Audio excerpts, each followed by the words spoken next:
mabiyayang araw sa mga hinirang ng Diyos Tubig. na muli ay naririto sa araw ng tipanan ninyo sa Ama. Ang Ama ay patuloy na kayo'y hinihintay sa kanyang gawain.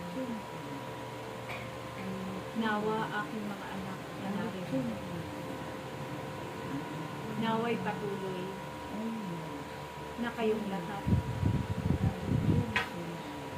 ay maglingkod sa Ama hanggang wakas ng inyong mga buhay. Sapagkat wala kayong magagawa kapag kayo ay hiwalay sa Diyos.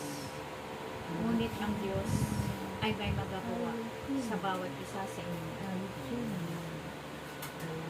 Ganapin ninyo palagi ang mga tungkulin ninyo na iniatang ng Diyos sa bawat isa sa inyo. Patuloy kayong sumunod sa kanyang kalooban. At sa pagsunod ninyo sa kanyang kalooban, naway palaging lapitan ninyo ito ng Panginoon.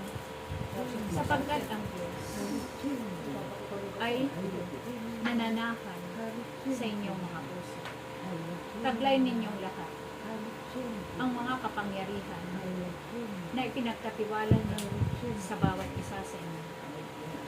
Nawa patuloy na palaging buksan ninyo ang inyong mga puso at isipan upang maunawaan ninyo ang mga hiwagang ito na nagaganap dito sa komunidad na ito.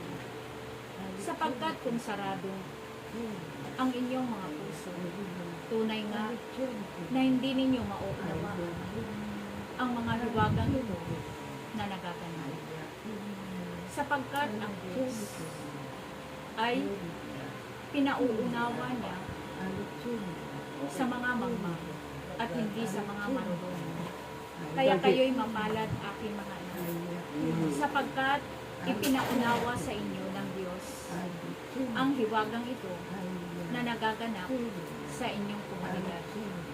Kaya nawa, aking mga anak, naway palaging pagliwanagin ninyo ang pagliwanagin ninyo ang pangalan ng Diyos na itinatak sa inyo mga noon. Sapagkat kayo ay tinawag ng Diyos para sa inyong paglilingkod sa Kanya.